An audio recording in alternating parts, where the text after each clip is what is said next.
Good evening, ladies and gentlemen, and welcome to Talk of the Town.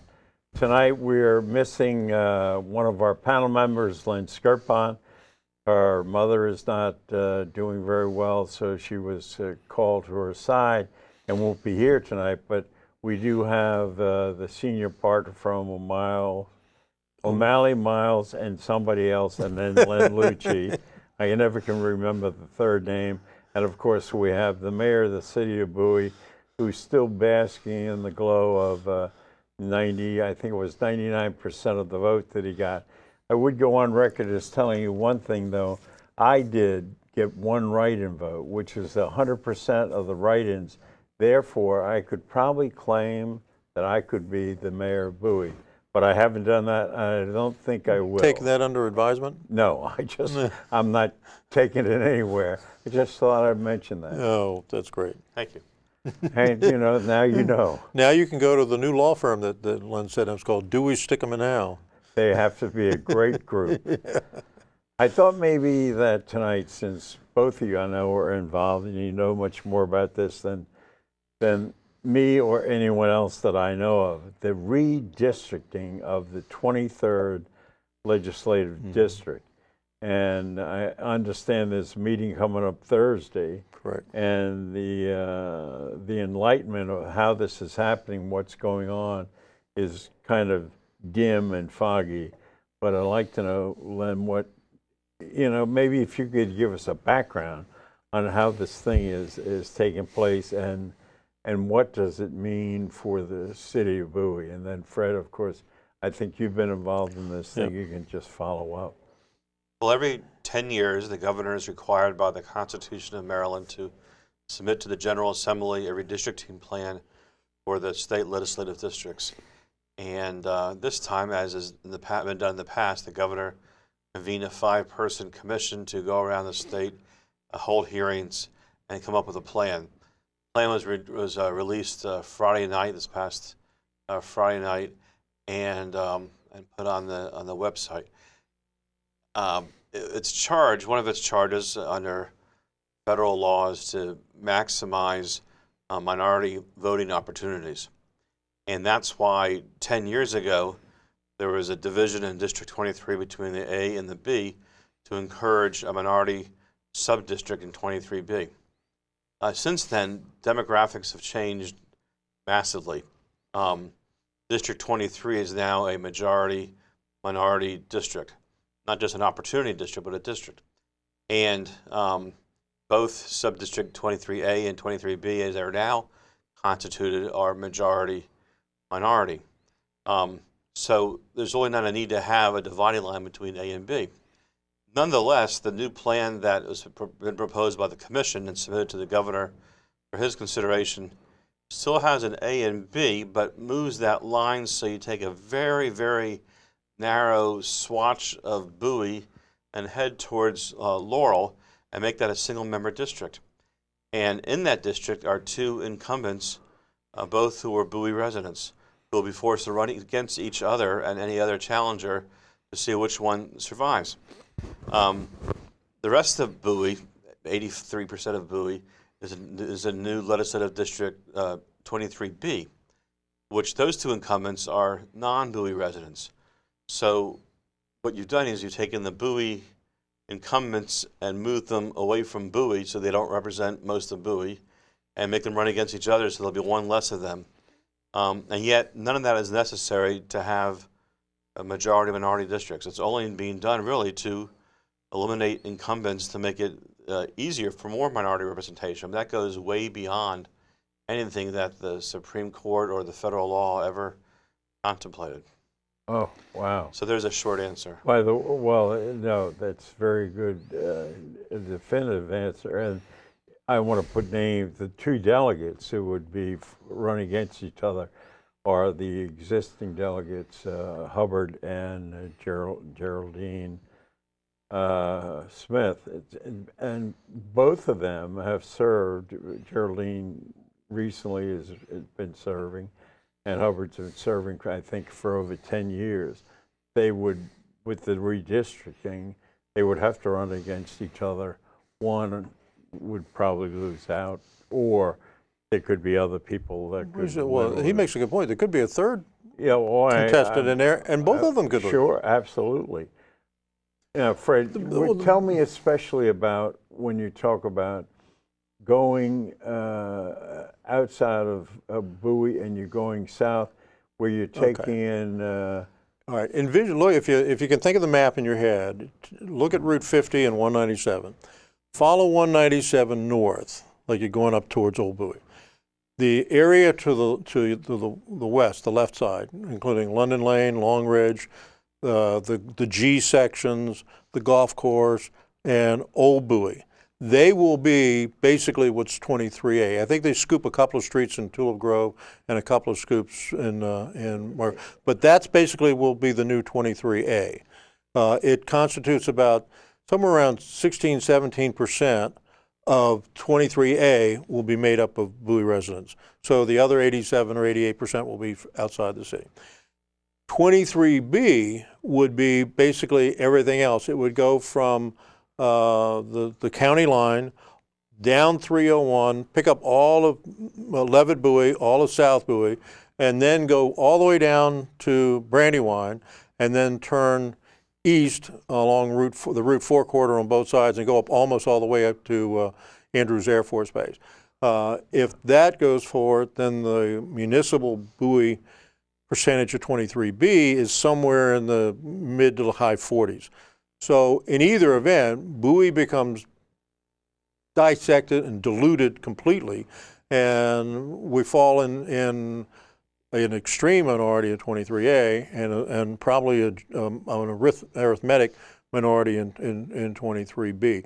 So it's quite possible that by the next election, District 23 could be represented by 3 people outside the city, and we would have 0 votes at that point. And this plan will not just apply for 2016, It but also apply for 2014. I mean, would also 2018 and 2022. So the next 3 election cycles. Right. So really, it takes us through just before the 2026 election, which is a long ways away. Yeah. What can be done if you had the capability to change that? My theory is Bowie, which at one time was an entity within itself, where we had 3 delegates elected from the city of Bowie, and there were some fringe areas that we had in the 23rd legislative district. How could we ever get back to that? When you talk about going south to a place like Brandywine, you're talking about Joe Valerio, who's been around forever, and is chairman of the Judiciary Committee and has been in the political list for at least 35 years. And he would certainly, as a delegate, he would certainly, if he was going to run again, would certainly run and be formidable in that kind of a district, even with the connection to the city of Bowie. And then doesn't Geraldine Valentino Smith live in Long Ridge? Yeah, she would still, both she and Delegate Hubbard would live in 23A. Okay. They would both be residents of 23A, and as he indicated, they would be Marvin Holmes and so the other remaining delegate, Marvin Holmes, lives in 23B and would still be in 23B if there's what's going to happen next. Face someone, if they were going to run, someone like Joe Valerio or Proctor, or the guys who are elected down that area. Well, we don't know exactly what's going to happen. Len gave you a very clear explanation of how we got here. You got it. But what happened, understand this, the data was dumped late Friday night, well after the business hours were closed. So Friday night was when we first got a picture of this. And by Monday, we were starting to get the maps and whatever. They scheduled the hearings on this for this Thursday coming up, the 22nd of December, 2 days before Christmas. So it sounds, if you were a cynic, you would think that the whole idea was to adopt whatever they plan to do, and they're going to go through a pro forma. I am a cynic, but that's what I think they did. But now, where it goes from here is that the governor, on the first day of the General Assembly, January 11th, has to present a joint resolution to the General Assembly listing out his plan. If the General Assembly does nothing within 45 days, it becomes law. Or it can amend it however it sees fit and send it back to the governor. Who is the five-member committee that was the governor? Well, the governor's representative, Gene Hitchcock, who's his appointment. And who were the other? President of the Senate, Mike Miller, Speaker of the House, Bush. Mike Bush. Richard Stewart is a businessman from Prince George's County, and James King, who's a businessman from Anne Arundel County, who's a Republican. And who appointed our guy from Prince George's County? Governor appointed all five. The governor people. appointed all of them. Yeah. But it's amazing to me because it certainly, and I understand what you just said, that, and you also said that we are a minority district now, and evidently we always have been. So according to the law that they try to improve the minority district level, we've already been there. It's accomplished. And if that's accomplished, why would they be adjusting? Well, you have I'll tell you why. Because Prince George's County still has two cross-border districts. 21 goes further into Anne Arundel than it did before. 27 goes further into Prince George's than it did before. The Maryland Legislative Black Caucus is opposed to any cross-border districts, so it says that they dilute minority voting strength. So if Prince George's County had just had 7 districts completely within Prince George's County, there would be more minority representation. But because the choice is made not to, with the districts 21 and 27, they have to try and harvest more minority representation elsewhere, even if that means making non-minority incumbents run against each other. What about, for example, Fred, you might want to get into this and explain this to me. Where is Doug Peters in this mix? I can see that Hubbard and Geraldine run against each other is very difficult for incumbent delegates to, and if you put Holmes running against someone like Valerio from a whole different environment, it makes it difficult. Where is Peters in this? Well, two things. Holmes would be running for one of 2 seats. Okay. So he would be, as it's currently designed. The senator's position is, he represents the entire 23rd district. So wherever the boundary ends up, he's going to represent that whole district. The only changes from what I've looked at the map is that there's 3 or 4 precincts along that, I guess, the Seabrook-Lanham area that have been deleted from the 23rd, apparently to make room for all the movement south. So he's lost some precincts. Those precincts that you mentioned, that area, he has lost those precincts before when he ran, and they are no longer in his district. So it's a positive thing for him. Well, if you look at it from a political perspective, campaign perspective, I would look at it from a political standpoint. The precincts that are no longer there were not precincts he would consider part of his base. And now there are new precincts on the southern end of District 23B, which have probably the same or even a greater percentage of African-American residents than the other precincts. But so the numerical balance remains. It's just that they've shifted south. I mean, between 2000 and 2010, the population of District 23 grew. And so it was the task of this commission to pare back the population of District 23 because it grew. It was what's the optimum? 120,000 per 122,000. 122,000. Stay within 5% of. In order to meet the constitutional mandates, each district has to be plus or minus 122,000, and the difference between that has to be relatively insignificant to stand up to court challenge. I mean, you can't have one with 150,000 and one with 98,000. 5%. What do we have? Yeah. What do we have? Like 119 or something. Yeah, 119. So we're within 119 in the new redistricting. in the new design. Okay. So it meets the constitutional thresholds. The questions will be is where does the city end up? I mean, the argument I'm going to be making Thursday is here we have the 4th or 5th largest city in the state that has been cut in half and shipped into different parts, who may end up with little or no resident member of the House of Delegates. I think that's a very conceivable condition, and it's clearly not a desirable condition. So we're going to be arguing that the commission go back and basically eliminate the B thing. Because if you could say, like Lynn said, 10 years ago, we adopted 23B to increase minority representation. We've achieved that goal. To do it as it's currently proposed, the 23B would retain an existing African American representative and a Caucasian American. And so you don't gain anything in that regard if those two incumbents are reelected. So the only logical thing to do is leave it as an open district and with the 3 delegates assigned to it. And then at least at that point, then it's a matter of voting structure and who votes and how they vote and that sort of stuff. At least Bowie would have a fighting chance at that point to harvest some kind of representation in Annapolis. Where does the 5th Congressional District come now? Will that change Boyer's district? Will that change at all coming north up to Prince George's and part of Anne Arundel? He's, for the first time, losing Laurel, so they can make the connection between the 4th District in Prince George's and the new part of the 4th District in Anne Arundel County. So Laurel, that's a big change for Laurel after all these years. Oh, yeah, absolutely. But Bowie will continue to stay in Congressman Hoyer's district. We'll continue to stay in the 4th Councilmanic District in Upper Marlboro. The question is, and we're going to continue to stay in the 23rd District.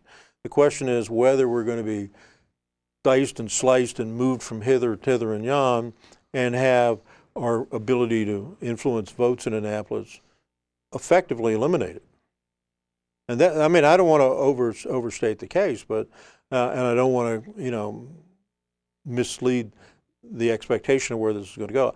I don't know what's going to happen Thursday at the hearing. I mean, we're going to argue initially that the announced goals have been met. They've touted in their own preamble that they've gone out of their way to maintain towns like Hagerstown and Frederick and all that have stayed together. They've even argued that in Prince George's they've kept Camp Springs together. They've kept a couple other non-municipal areas together. So my question was, if that's a rational thing there, why doesn't the same thing apply in 23? Why would Bowie be singled out and treated differently? The largest city in Prince George's County is the city of Bowie. Yeah, well, understand, the big number of people keep forgetting is Bowie now by population is larger than 8 of Maryland's counties. Sure. And yet we're the one sub-district in the state that appears to be sliced and diced and moved into different sections, even though they're in a master plan of 23. Where we're being separated from our own representatives. Exactly. Yeah, exactly. So that's the argument I'm going to make on Thursday. If we can convince the committee there, because it's a relatively simple answer, because what it does is it's limited to 23. It doesn't ripple across. If they make this change, it doesn't affect any of the other districts. No domino effect. Yeah, so that concern shouldn't be there. So it's only, their question is, are they going to treat Bowie the same way they treat other municipalities across the state, or are they not? Are they going to keep Bowie together, or are they not? And you're going to appear before the commission. governor's I think it's the governor himself. the governor will be there himself. Yeah. Oh, He's indicated The that commission's reported, so now he's got their report and is going to. Yeah, I'm hopeful that once they look at what they've created, I'm willing to concede that there may have been good intentions here to try to do ABC, but I think when they look at what they have done, I'm hopeful that they'll sit back and say, wait a minute, maybe in our eagerness to do this, we should have done that. And the solution, I think, is self-evident, and that is just do away with the arbitrary A and B. I think I can't believe Governor O'Malley would say phooey on Bowie. Yeah, I don't think so. God. I mean, he's been a good especially partner. that way. He's been a good partner with us, in the 5 years he's been in, and we've gone out of our way to work well with the executive and I think with the legislative, trying to get us all through the economic challenges and the structural conditions and problems that we've had. It just strikes me as it would be completely inconsistent with our past history with this governor to have him come in and say, oops, you're right, but I'm not going to change anything. And so I'm optimistic, but if it doesn't happen there, then our last best offer is to go to the legislative session and try to convince them. And then if they don't do it, I understand there's going to be a couple of legal challenges to the process. We might have to consider and see whether there's some legal argument for us at that point. Certainly you'll have Geraldine Valentino Smith with you in Hubbard and Marvin Holmes. Well, the only one of the four that I've been able to make contact with over the weekend is Geraldine Valentina Smith, and she shares our concern, and I think she will stand with it.